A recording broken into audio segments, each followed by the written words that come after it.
All right, good morning. Happy New Year, everyone. This is January 10th, 2025, and I'm calling the Public Health and Safety Committee meeting to order. I'm going to start by requesting a motion to amend the agenda to add an action item under agenda item 3 for a recommendation to increase the borough's public EV charger pricing rate. I would like to amend the agenda to add an action item for Borough Council under section 3.1, make a recommendation to amend and increase our public EV chargers. I'll second. Can I respectfully request that you speak a little louder? Sure, sorry. Yep, I'll second. Thank you. So that is added. And then for public comment related to the 200 Black Oak Price Avenue, I think we'll take that at the discussion item section. That works for everybody. So we'll start with the first action item, which is the approval of the minutes for December 13th. I will move to approve the minutes of the December 13th, 2024 Public Health and Safety meeting. Second. All in favor? Minutes are approved. There are no presentation items and then action items. So we have the EAC memo that came through last night after their meeting last night. And this was a recommendation to increase the rate of the EV chargers, the public EV chargers pricing rate. And the goal really was to bring it in line with what our costs were for the borough's electricity rates. And the memo is now included in the agenda packet. So we will include that in the packet with the amended agenda. So we'll be posting that once the meeting has concluded. Okay, and I did email that out to the committee beforehand, so the committee has that. Lee, do you want to provide a summary of that? Yeah, sure. We had been asked, the EAC had been asked a few months back to take a look at the rate that was being charged for the electric EV chargers supplied in Narberth. And currently the rate is 15 cents per kilowatt hour. So we went back and got 2 months worth of PICO bills because we actually received separate bills for each of the charging stations. So we went back and using a formula, we determined that the current rate is closer to about 18 cents per kilowatt hour to keep it flat, without any profit at any rate. So the memo we put together suggests that we increase that rate to 18 cents. Be cost neutral for the borough. Okay, and then were there any other costs taken into consideration? I know there's, That figure that we came up with is based strictly on the PICO bills that we have been receiving, that Narberth had been receiving from PICO. So included in those bills are the kilowatt hour rate, there's a sales tax in that, there's a couple other charges that are in that, but it's just basically straight from the PICO bills. So there's no other consideration for anything else. So. And do you happen to know what the average municipal? Yeah, I was just looking at this morning, as a matter of fact, and it looks like in the United States, the average cost for level 2 chargers, these are level 2 chargers. The average rate is anywhere between 10 cents and 30 cents. And then if I look further in the state of Pennsylvania, the average rate for an EV charger is more like around 35 cents, but that's blending all different levels of chargers, level 2 and level 3. And level 3 is typically going to be more expensive because it's a faster charger. Right. Okay, so 18 cents is well within the average nationally and well below in the state of Pennsylvania. Okay. Any questions or comments from the committee? Is there any administrative time, any at all, involved in maintaining these chargers and making sure that they're functioning, paying bills, in the use involved in any use of these chargers at all? I mean, we process the invoices along with all of the other invoices. In terms of maintenance, though, I'll defer to Jeff. I know that he is in contact with the provider for the chargers on any maintenance needs. So Jeff, I don't know if you have any comments. Just given the age of these, we haven't experienced any issues, excuse me, So as of now, when we need to contact Flow for any issue, it's a pretty seamless, it's a quick email and they tap in and take care of it. So it's minimal, but it's not zero. Yes. So with that in mind, I think building a minimal addition to that would be prudent. So maybe take it to 20 cents, 2 cents an hour. Just to build in, the staff time, even, it's not a lot, and 2 cents it takes a long time to build up, but I think, to be completely cost neutral, that would be appropriate. Andrea, I'm sorry, you beat me to it, Andrea. I also would suggest we should consider Paul's time because we have additional types of tickets for EV. So there's also a policing cost. Now, I did this via AI. So we're going to take that with a grain of salt because prior to this meeting, Pennsylvania type 2 public chargers range from 20 to 40 cents. I would suggest, Jean, could we adopt this with leaving that number kind of blank, but just that we're interested in increasing because I do recall either Fred or Jim did a deep dive on area EV chargers. I thought they were up to 34-ish cents. So I'd be remiss to specify a cost. I'm sorry, folks. I'd be remiss to specify a cost without those data that Fred or Jim provided.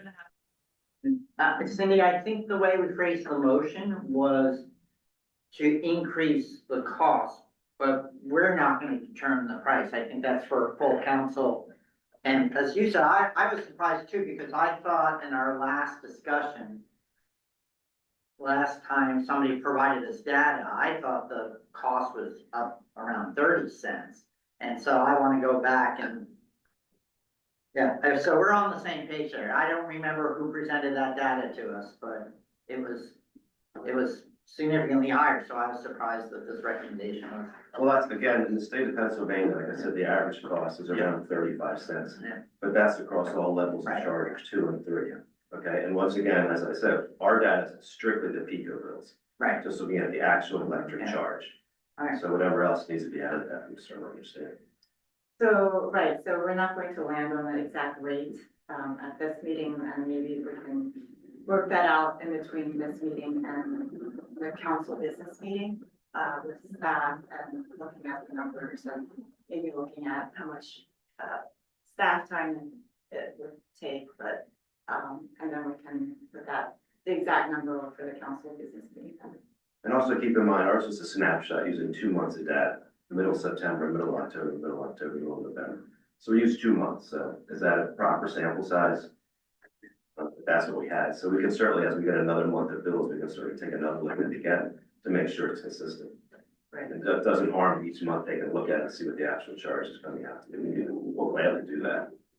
So just let us know how you'd like to proceed with that. We can do that. Okay. Yeah, so I'll take a look at what we would need to do to update that, and you want that on for council for next week? Well, If we're I looking mean, for, do you think 2 months of data is enough to Well, make that assessment? When we did the actual cost, the actual rates in we get straight, the first month, it was actually 17.9. The second month of data was 17.3, so the variance is very limited. So we're assuming rounding up to 18 makes sense, but it can't hurt to take another look, and as more data comes in, we can certainly take a look at it again, month by month. That's what we'd like to do. We can do that. yeah, so if we want to take a broader look at the data, we can take a deep dive, go through all of the rates, speak with Shoestring and Flow and figure out what we would need to do administratively to get that number closer to actual costs. Okay. Now, I'm not sure, are the next month of bills available, November 15 to December 15? I don't know if that's, as we can. Oh, if the we have November? that. Yeah. Yes. Like I said, the last one we did was mid-October, mid-November, because the last date we had. Yes, So so, if it's available, if you want to get that over to us, yeah, so we're putting out the council packet, hopefully by end of day today or Monday. That'll have the schedule of bills from December 4th to January 3rd. So everything prior to that will be in previous Okay. packets. Okay, so I think for today, we'll just recommend increasing the rate So, Did anybody actually move? I don't think anybody made it, the motion to Oh. recommend that to council.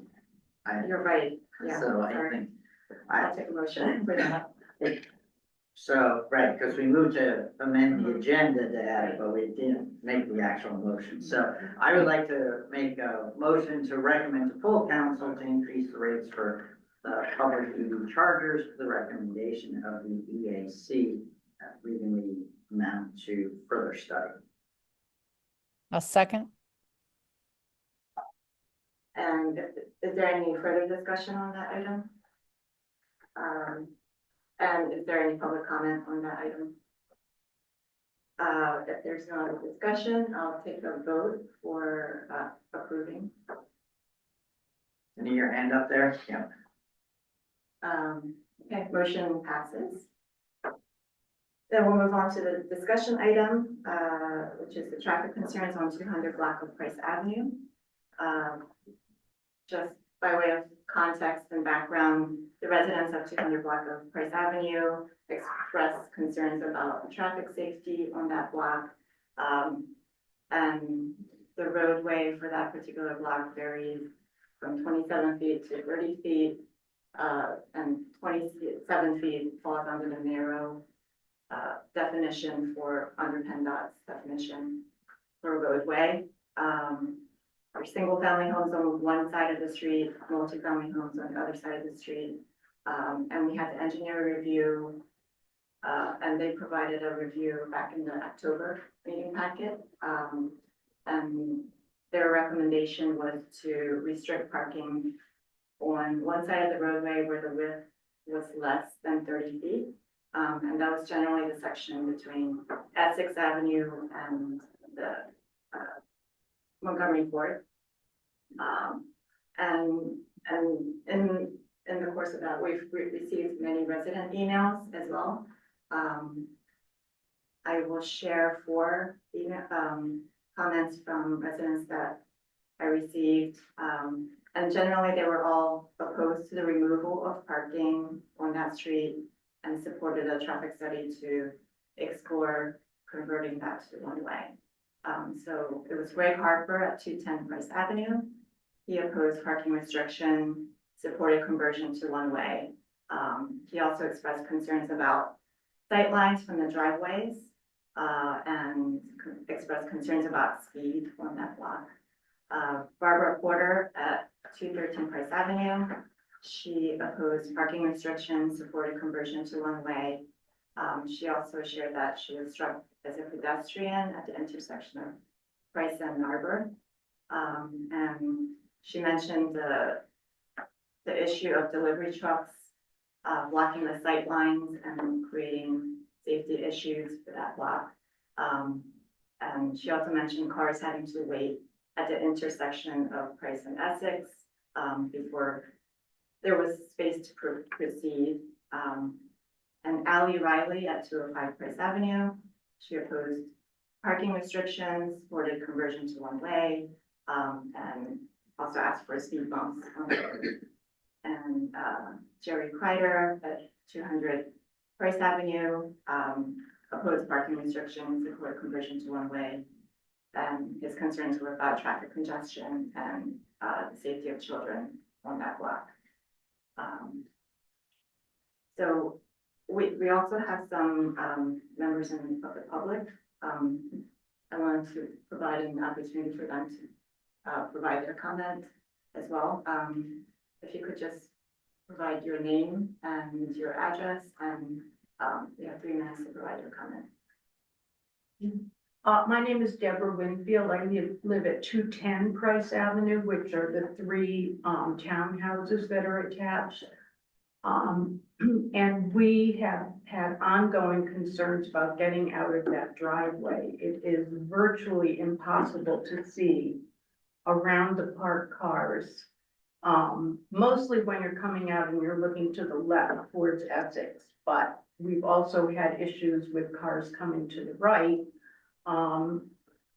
And also we've had issues, well, it's combined of cars speeding on Price Avenue.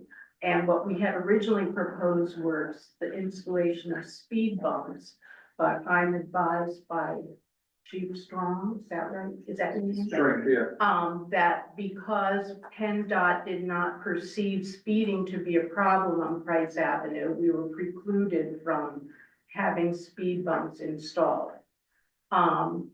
Given that, and given the number of people who depend on parking on Price Avenue, and there are many who live in the apartments as well as in the single-family homes on the other side of the street, many of which do not have driveways, it seems that it would cause a great deal of disruption in the neighborhood to limit parking. And so, speaking with my neighbors, and as you just demonstrated by the emails you received, it seems that the most sensible solution is to make the street one way. I'm not sure how that would resolve the speeding issue, but at least the danger would only be approaching from one direction. Mhm. Right, thank you. Kyle Auk, 215 Price Avenue. I live almost directly across from Debbie and her husband.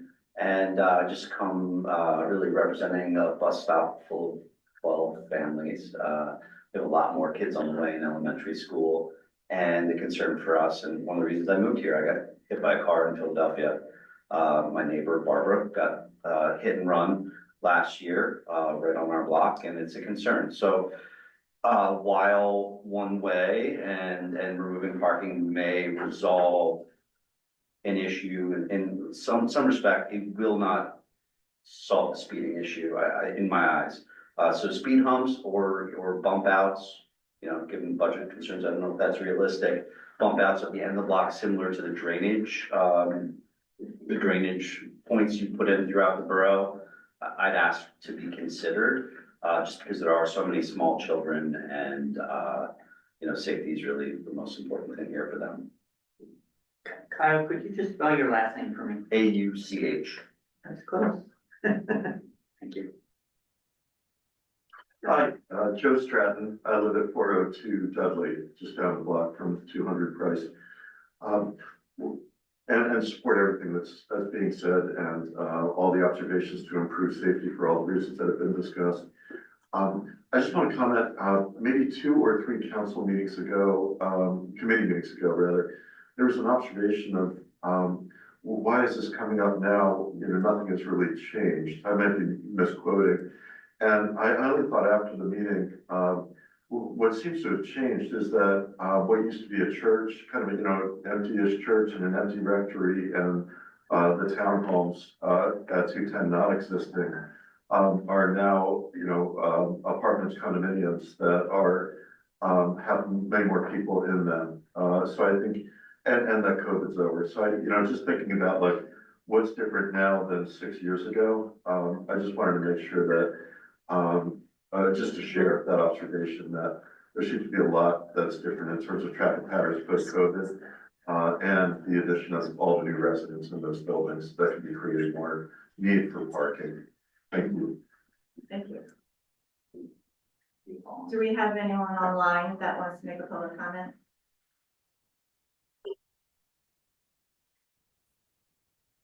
If you do, if there's anyone online who wants to make a public comment, can you please raise your hand?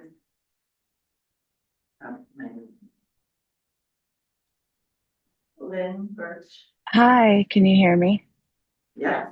Okay, great. My name is Lynn Fisher, and I actually live at 207 Price, neighbors with many of these lovely people. I'm just going to echo Kyle's statement in that I have 2 young children, and we've lived here now for 8-9 years. And the amount, I hear you say that speeding is not an issue.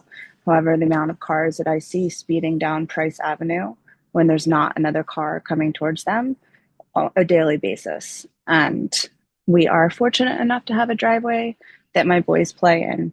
And it terrifies me that a ball is going to roll into the street and someone's going to chase it. And there's a car coming down at 40 miles an hour because they're trying to rush to get to the next intersection before another car comes down and they have to avoid it. So I would seek or ask that maybe we can address the speeding, because I do believe it's an issue, even if, they don't. Great, thank you, Lynn. Mhm. Anyone else?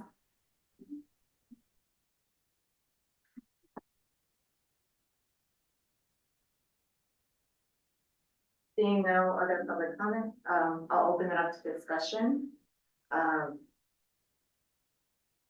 So, I mean, I can start,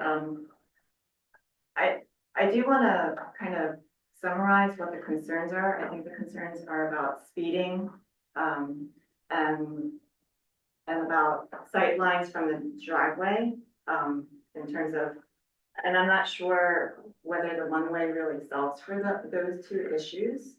Because usually when you convert a street to one-way, it increases the speed. So even though it might reduce conflicts, potential conflicts in terms of opposing traffic, I think there's definitely drawbacks. And also, I know that it also sometimes increases the probability of collisions at the intersections, just because some cars are not expecting, or pedestrians and cars, it's more confusing for them. So a pedestrian might come on one side of the street expecting that there's not going to be a car on the left side of the street. So it doesn't actually improve the intersection safety. And then in terms of speed, that's actually well documented that conversion to one-way does increase speeds overall. So I'm trying to understand what what we're trying to solve for.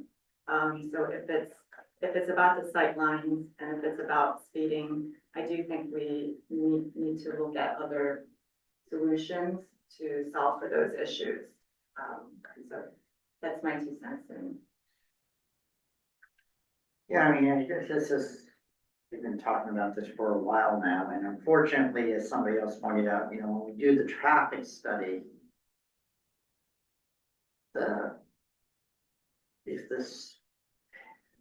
if I don't want to call it anecdotal, because I noticed the speeding too, and I don't want to denigrate the idea of what people on the block are observing, but we're constrained by what the traffic study provides to us in terms of what our choices are. As somebody pointed out, PennDOT won't allow us to put on speed bumps, which I personally like, and I've advocated to put elsewhere in the borough.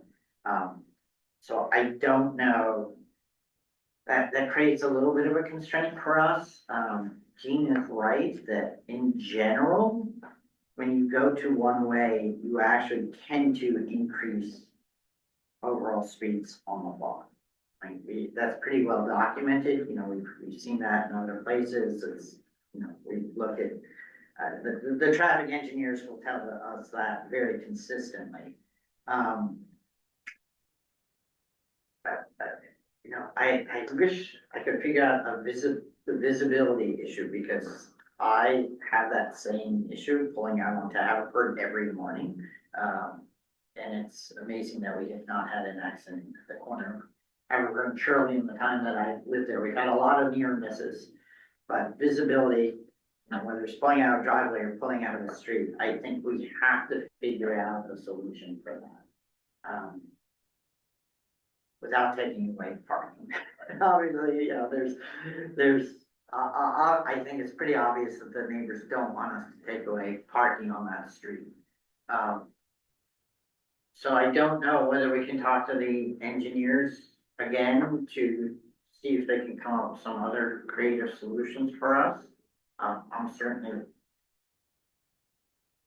certainly recognize the problem. I just don't know yet what the right solution is, because it seems like we just have a lot of bad choices.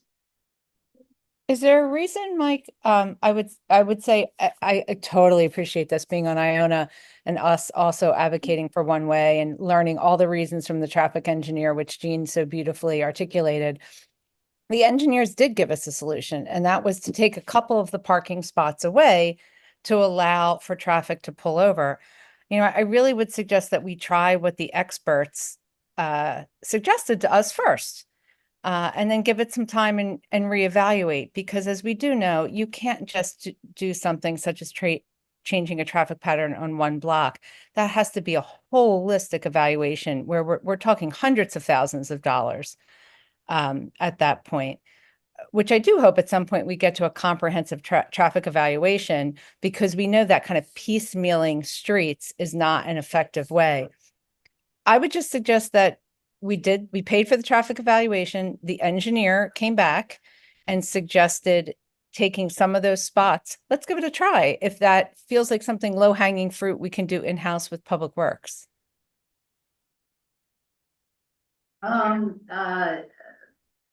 Sorry, help me with you, Kyle. Yes.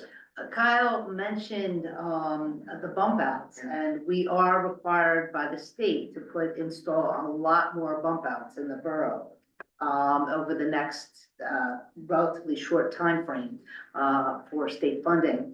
I think it's not a bad idea to take a look at some of it, because, Cindy, you're the queen of, build outs and slowing traffic.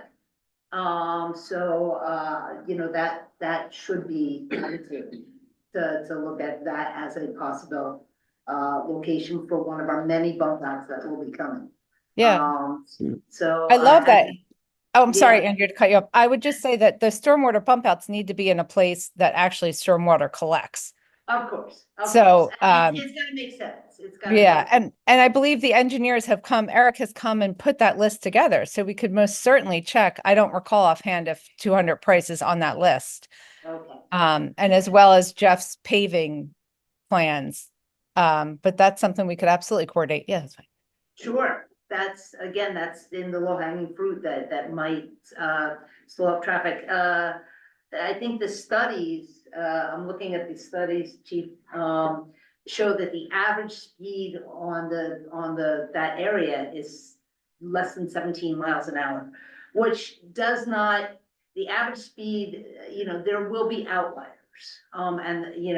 It's, help me here explain it if, Well, no, to your point, it is an average speed. So when we did the traffic study,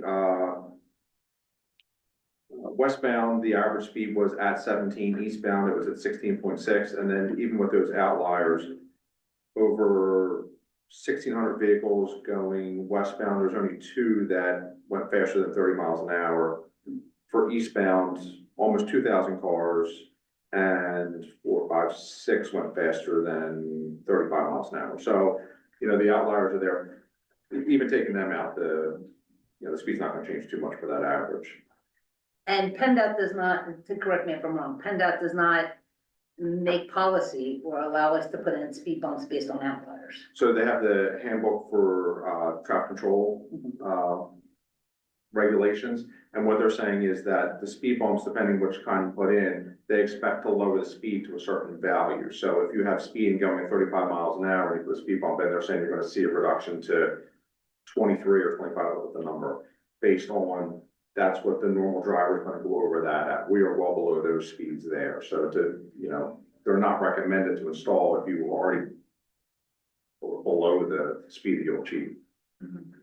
Just so you, there can be outliers in any situation, but you can't necessarily, it doesn't make, they don't allow you to make policy based on amount of outliers. Is that?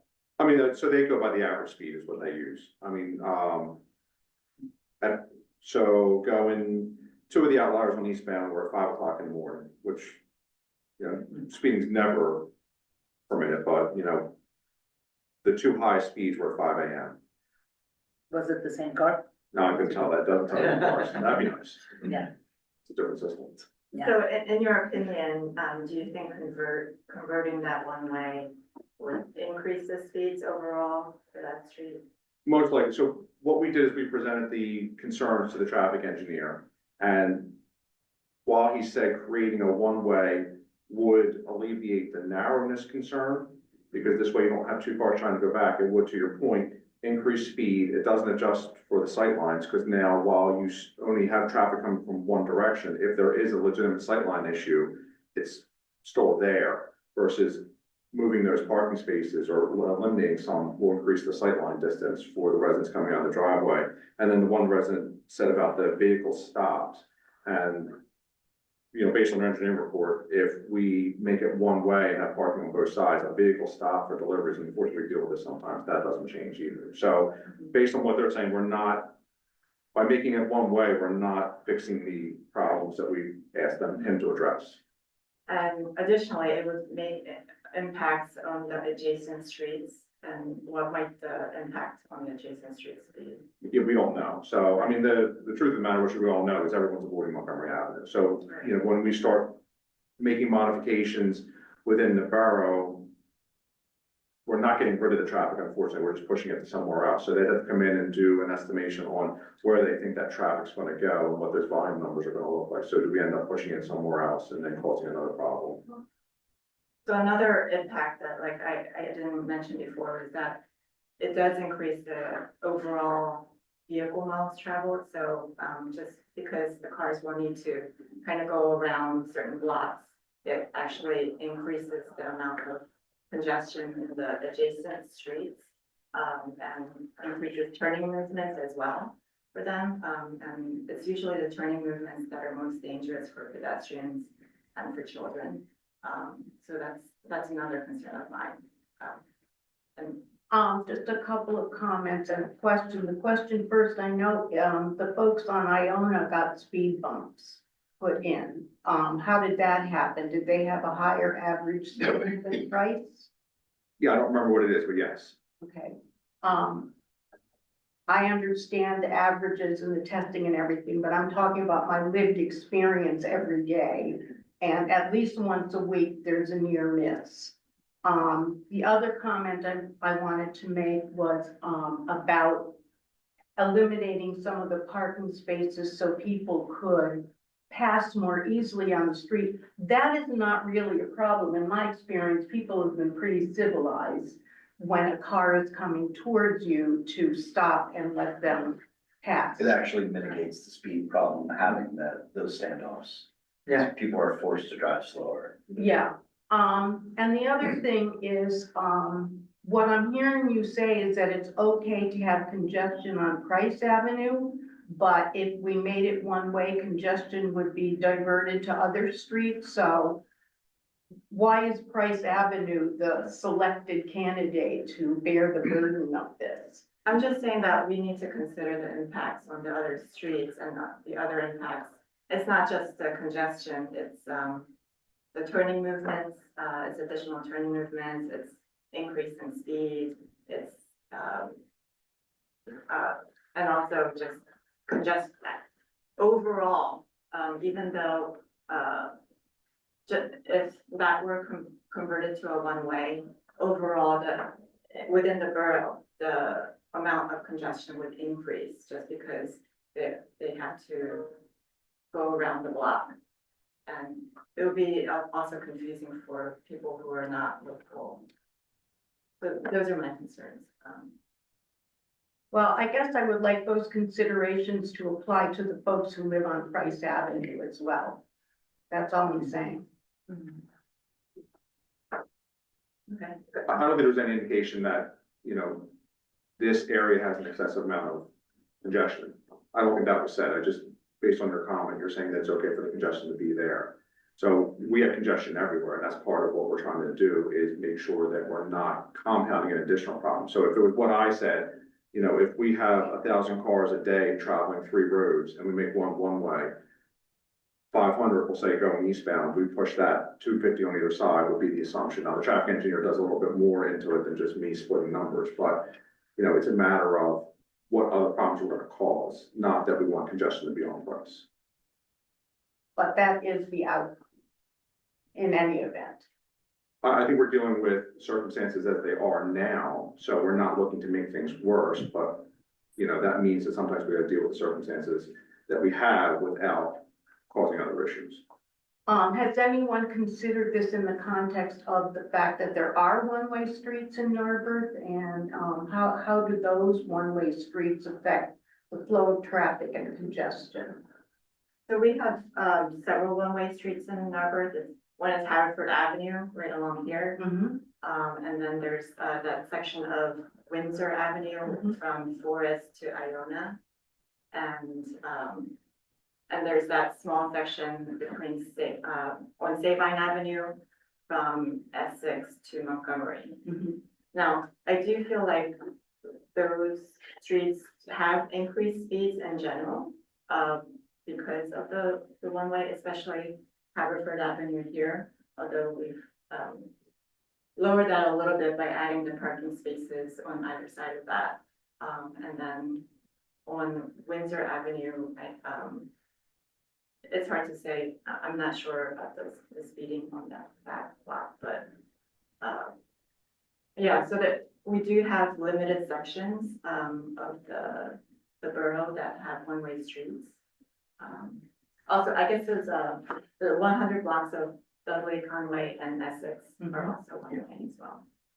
Jean, I'm sorry to interrupt. I just want to point out, I do have a hard stop at 11. So I see that you do have another discussion item with 2 points. If you need substantive feedback from council members, I just wanted to alert you that I do only have about 20 minutes left. I feel your pain with Price and One Way. We're adjacent cousins over on the 200 block of Iona. But just wanted to administratively let you know. But, Jean, you also had a hand raised from Lynn if you wanted to allow her for additional comments. Oh, Lynn, if you can make a short, comment, you're welcome to. Oh, yeah, it was more of a question, but I was just curious to compare the amount of cars or congestion from Price Avenue to other streets. Would that involve a traffic study, like overall of the whole borough? Because it does feel like it's very congested on Price as compared to other streets. So it would probably require a comprehensive traffic study. I was trying to pull up some just examples real quick. So I pulled up Dudley. Eastbound Dudley sees twice as much traffic than Price is. That was just me kind of going through some of the recent traffic studies that we had completed, just that ballparks it for you. So Dudley has twice as many cars as Price. And I did ask our traffic engineer about how much a potential traffic study could cost for this. Because once you start changing one block, it has the ripple effects because it moves traffic to other streets that weren't expecting that traffic. A similar scope was evaluated at some point in the near past, and the total cost of that was in the $150,000 range to do a traffic impact study.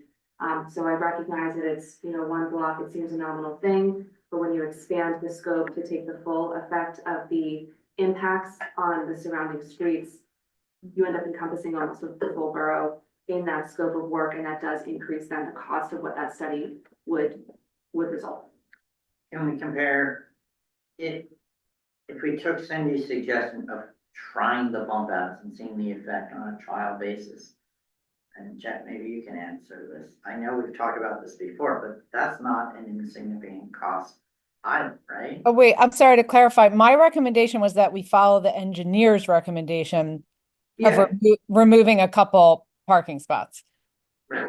So that would be different from adding the stormwater bump outs. Okay. That would be a separate cost that we have allocated for elsewhere in the budget, but it would be a nominal cost. And this is the recommendation of the traffic engineer, who confirmed that again when I spoke to him on Wednesday, that if we were to remove some of the parking spaces to create those pull-off opportunities at appropriate spots along the street on both sides potentially, it would remove a nominal number of on-street parking spaces, but create opportune pull-off areas to allow for that traffic to pass in a safe manner. That would be the lowest cost, most immediate impact. They could be temporary, we could always restripe, But that would be something that we could implement in the short term and see the impacts of that, if that would improve the circumstances that you're facing. Maggie, Well- is the road striped currently? Are the it's- spaces striped?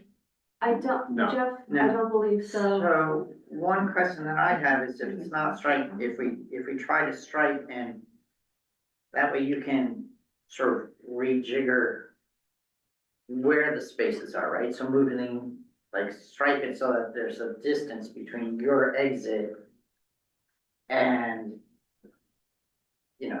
where the parking is, so you Right. get a 10 feet or whatever it is. Right. Basically being able to see around. For me, being short, my problem is always if there's a car sort of right next to where Yes, I'm pulling out of, So if I can't see around those cars. You wanna give it a little extra distance. right, so that would just be you could create a triangular striped no parking zone on either side of the driveways, which would push the cars further back so they're not up on the driveways, which would increase the sight distances for pulling in and out. We proposed that and we were told that that was not allowed, that the only place that could happen was at an intersection with stop signs. Okay, And if I may, the mischief to be remedied here is not the problem of cars not being able to pass when they're going in opposite directions on Price Avenue. As I said, that people are pretty civilized about that. So that is not a problem that's looking for a remedy, in my view. I don't think we're gonna design the solution here today. No. But I so do that's something that we can continue discussions on. yeah, I think this is something that we have to talk about some more. But I do hear the committee saying that in general, we are leaning more towards the engineer's recommendation for some restrictive parking removal. And I think we would probably need to discuss that with the residents further. So we do have to move on the agenda, so I'll close that comment and move on to the next agenda item, which is pedestrian bike accessibility, mainline greenway. Jeff, do you have an update on that, the signage?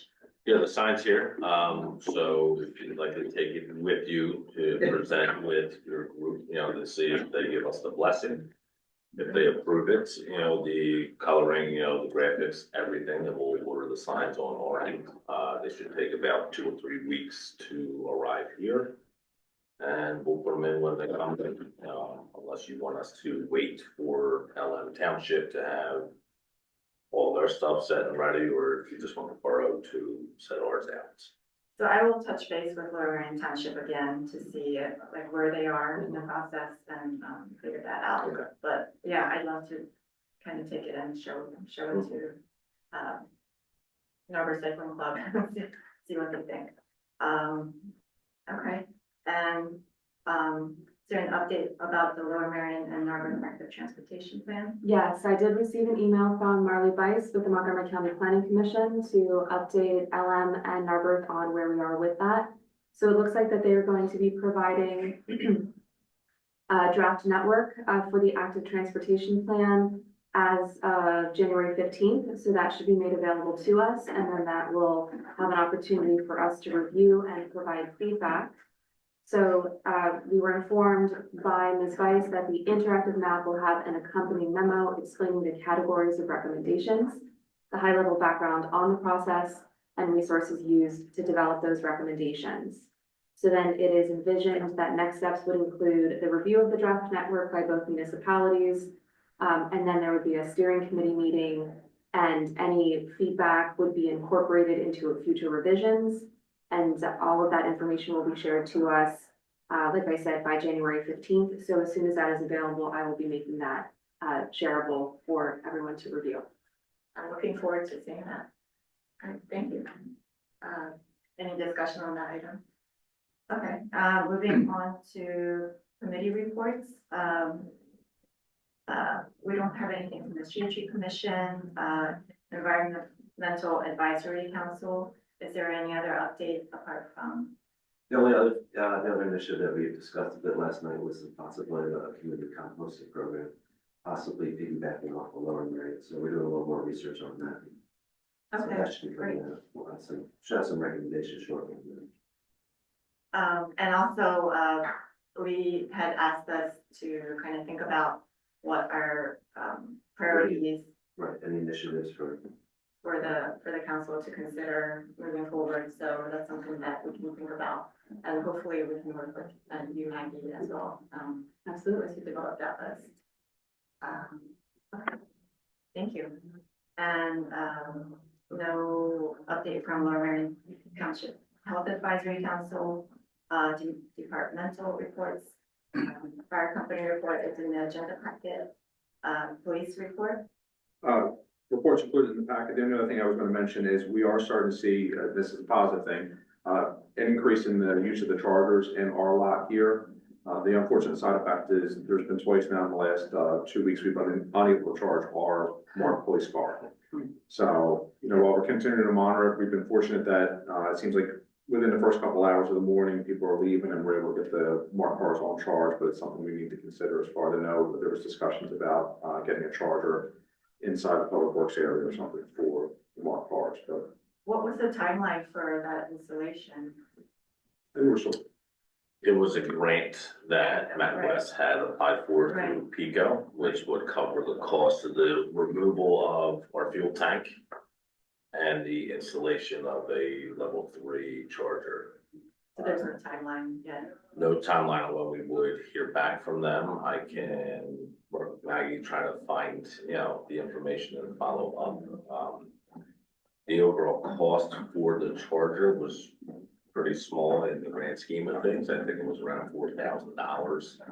And these are the same chargers that Radnor was putting in for their comp cars as well. So if the grant falls through, expect, a request, to install one for them. In the meantime, we need our police cars charged. Right. Would it be would it be smart to, just put something on the chargers, like reserve a time slot for police cars to be charged, like between X and X? Just to make sure we have the time to slip in there and get charged. How long does it take to recharge a car? if the truck goes down to 20%, it'll take 10 hours to get back Oh, up to the 80%. okay, all right. So, But we need our police cars charged, Right. yeah.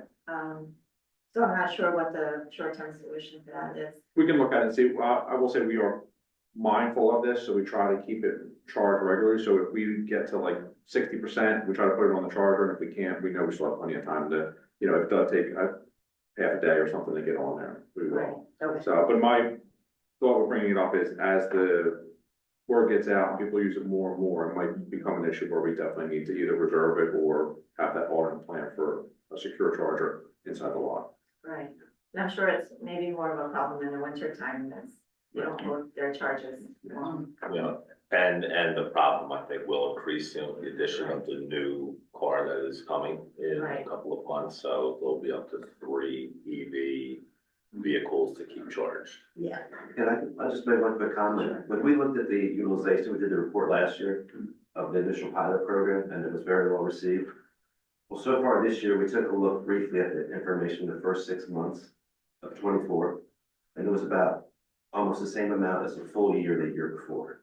So the utilization is definitely increasing over chargers, so Right. should be mindful of that, obviously, for the police cars. Lee, would you mind That was right. sharing that with me, because there was a recent Facebook post about the charger in front of the post office and somebody complaining about it losing space, and people were questioning the general use of the EV chargers across the borough, so I'd like to put something. Well, we out could there. actually, what we would like to do, and Maggie, once we have the full report for the full year of 24, we can certainly do another study of how it's used. But again, we just briefly took a quick look at it just to get a sense of the utilization. And like I said, it's basically gonna be double with the prior year. I might just. So, and we can certainly, and we have the information by chargers, we can certainly take a look at that, see how much utilization has increased for each of the chargers, which is something we'll gladly do once we have the full, full. Yeah. It might make sense For- to do that on a yearly basis. Yeah, Yeah, yeah, that's exactly what. but it's interesting to see that already, you know, we're Yeah. practically doubling our usage just in. Exactly. And Lee, some can we, years- Lee or Jean or Maggie, can we put those data on the webpage? You know, and on Facebook, then we can refer people, actually, the data and the facts can be found on the borough webpage. Yeah, we can definitely look into that. So Lee, maybe you and I can sit down and I can understand Absolutely. kind of the work that you and your group have been doing to evaluate that data. Sure. And then any data that you need to come up with that summary, that's much appreciated. Exactly, because So, there was one element that we weren't getting that would be helpful for us, so I could, I'll circle back with you, maybe, so Yep, time to well- go through that. we'll touch base on that. And Cindy, that's certainly something that we could take a look at posting is the utilization rates or any other relevant data metrics that would be helpful for the public to understand how we've been making use of the chargers. Right. It'll be Yeah, nice and to you know, have I that. don't mean that immediately, folks, but when we're talking about the website redesign, I do think these are statistics that we should kind of celebrate publicly. Yeah, excellent. Great idea. Thanks, Cindy. We'll take a look at that. All right, thank you. So if there's nothing else in the police report, I'll open it up to public comment. Any public comment? Okay, seeing none, then I will take a motion to adjourn. I move to adjourn. Second. All in favor? And we are adjourned at 10:52. All right, thanks, everyone. All right.